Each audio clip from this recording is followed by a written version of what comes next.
Ciao, sono Michele Righetti. Oggi facciamo il brano numero 9 della raccolta Cesi Marciano volume 1. Si tratta di una scozzese di Johann Nepomuk Hummel in Do maggiore.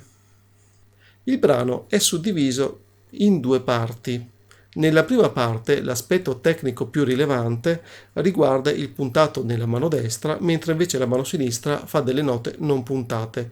È molto importante che queste due mani eseguano le note precisamente come sono scritte, cioè puntate nella mano destra, mentre invece non puntate con la mano sinistra.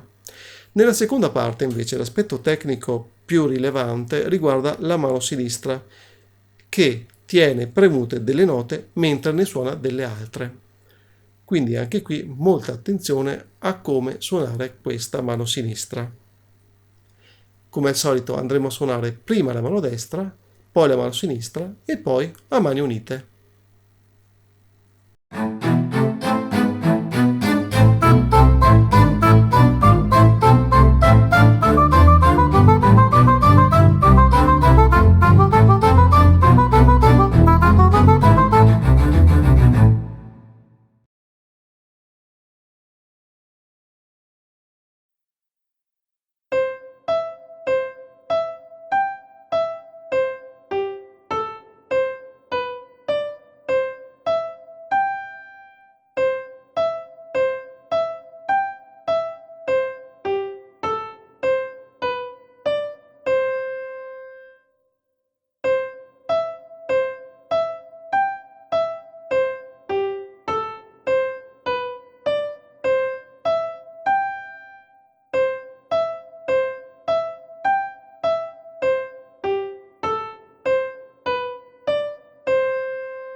Se questo tutorial ti è piaciuto, lascia un like ed iscriviti al canale.